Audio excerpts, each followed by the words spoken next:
Welcome to my channel, where we discuss everything under things politics, economy, and development in Nigeria and around the world. The confrontation between the Senate President, Senator Godswill Akpabio, and the Senator Natasha Akpoti-Uduaghan has escalated. Now, it has escalated to the level that Senator Natasha has sued the Senate President over 10 billion naira defamation. That's what we're going to talk about in this video. And if you're new to my channel, you have not yet subscribed to my channel, please subscribe to my channel. Hit the subscription button, hit the notification bell. When you subscribe to my channel and hit the notification bell, anytime I have a new video, you'll be among the first to know. God bless you. You know that recently there was an escalation of confrontation between Senate President Godswill Akpabio and Senator Natasha. And the issue had to do with the change of seating arrangement that was made by the Senate, in which Natasha opposed the new seat allocated to her. And the issue eventually went viral in this digital age we are in.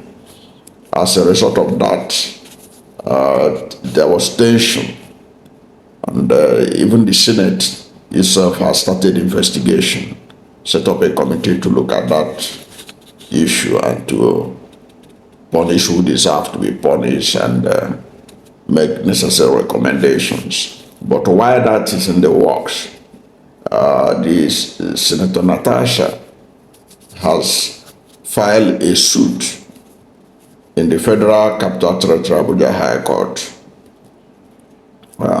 demanding 100 billion naira for defamatory statements that she alleged was made against her by the Senate President Godswill Akpabio.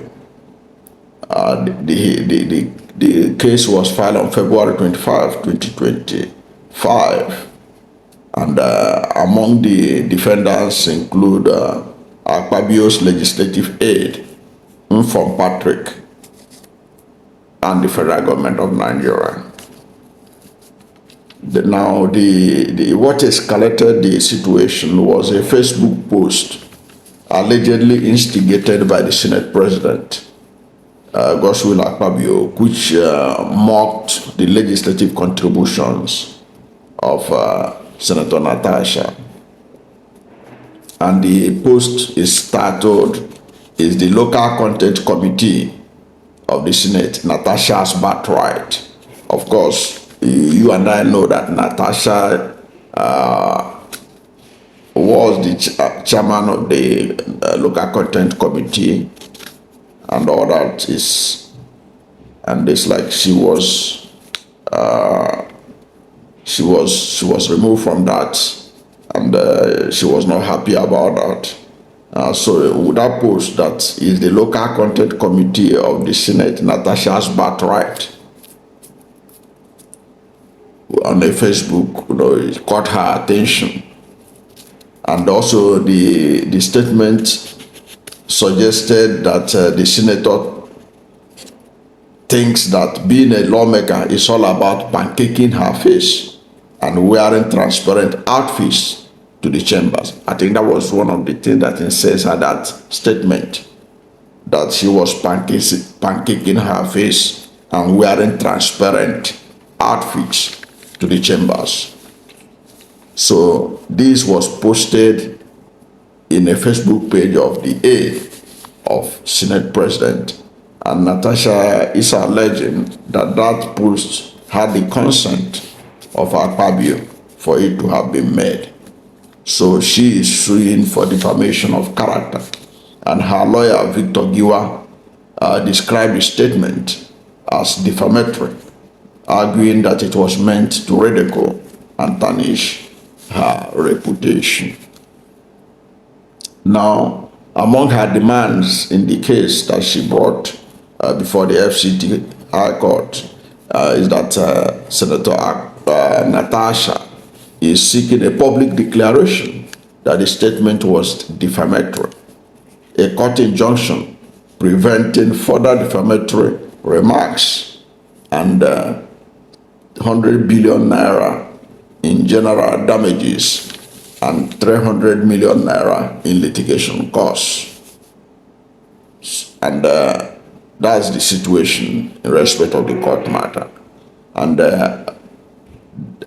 Senator Natasha had been complaining that they are planning to suspend her from the National Assembly, and that Akpabio is at the arrowhead of it. She had been complaining about that, and now look at the situation. And she's now in a position where they can actually suspend her, because a committee had already been set up to look at her conduct when she was told to go to another seat.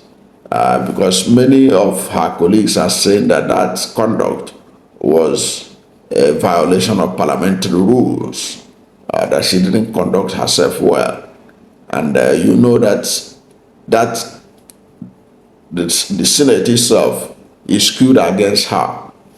Most of the members there are from the All Progressive Congress. She is a PDP senator. She's also a woman. So a lot of the odds are against her. It will be difficult for her to get fair judgment from her colleagues. So there is a likelihood of her being suspended, as she had been alleging, because if she's from the PDP, the parliament is dominated by the APC. Even the PDP have not come out in her defense, as they should, as being a member of their party. The PDP had been so timid, just as they have been so timid in playing the role of the opposition in the National Assembly, because they are so content, because Akpabio appointed some of them to head some committees, which is a sad development that has hindered the opposition from playing their role in the parliament. That problem is not only restricted to the PDP. Even the Labour Party senators and National Assembly lawmakers, House of Reps, they are a total disaster in playing the role of the opposition, because many of them, their mouths have been closed because they were giving juicy committee chairmen and all that. So you can see none of them, you hardly see any of them speak in favor of Natasha Akpoti-Uduaghan, because they don't want to lose their privileges and some of the things they are enjoying. So in that kind of atmosphere, I doubt if she will be spared, unless Nigerian women began to protest to the National Assembly, began to insist that nothing should be done to suspend that woman. Her chances of being suspended is very, very high. That she feared most is about to happen to her. She's likely to be suspended. But it's unfortunate that at a time when we are talking about the Beijing Declaration on women inclusiveness and all that, when Nigeria is having the lowest number of women in parliament, in government, compared to other African countries, at a time when we are talking about gender inclusivity, the few women that are in the National Assembly, in the Senate in particular, are always having problem with the Senate President. The same thing is what is happening between Natasha and the Senate President is also happening between the Senate President and Senator Ireti Kingibe, who is representing the FCT, the minister, the senator representing FCT. She's always having issues with the Senate and the Senate President, and oftentimes her colleagues don't rally around her to protect her. I don't know whether it's because they are from the opposition parties or what else, but this is an issue that should be addressed. And I'm shocked that even the Nigerian women who are supposed to be supporting their colleagues, they are also very timid.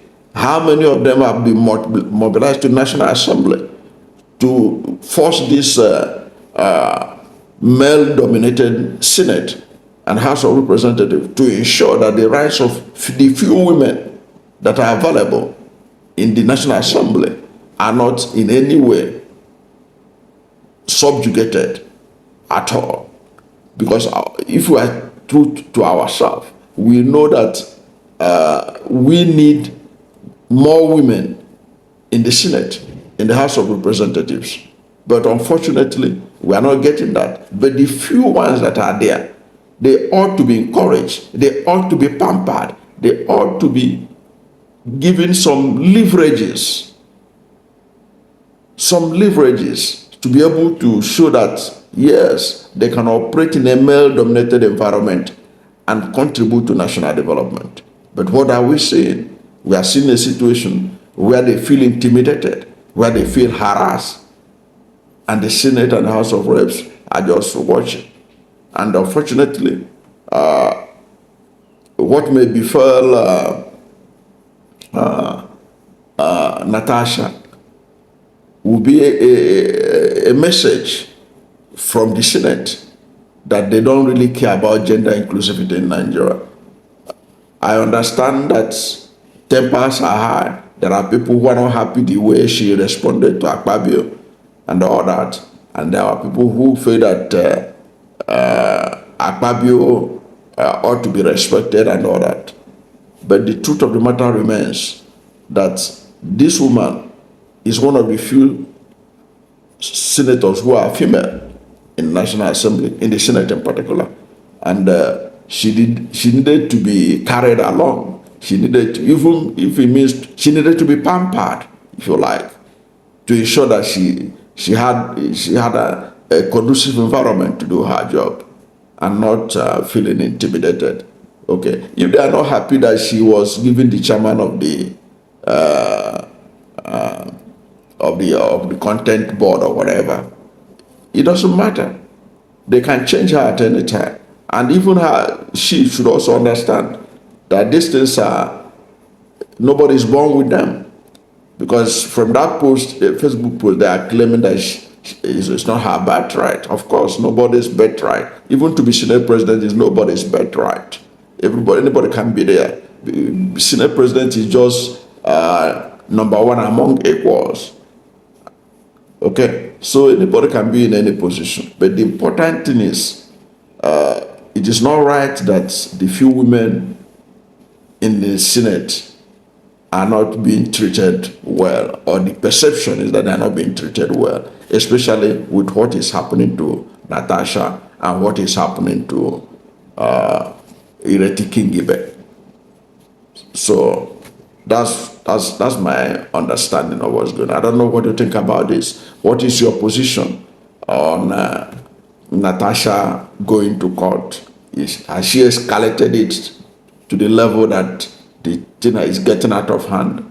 Because going to this court now, and now there's a committee to look into her altercation with the Senate President, the likelihood of her fears materializing, the fear of being suspended, looks very, very possible, unless there are some external factors like people, women, Nigerian women, going to National Assembly to occupy the National Assembly, to beg the National Assembly to temper justice with mercy. The likelihood of her suspension is high, as she feared. That's my take. I don't know what to think about this. Whatever is your position, let's hear from you at the comment section. Thank you for watching this video. And if you are new to my channel, you have not yet subscribed to my channel, please subscribe to my channel. Hit the subscription button, hit the notification bell. When you subscribe to my channel and hit the notification bell, anytime I have a new video, you'll be among the first to know. God bless you. And please don't forget to like this video, because when you like it, Google will rank it high and recommend it for more people. Thank you, and God bless you and yours.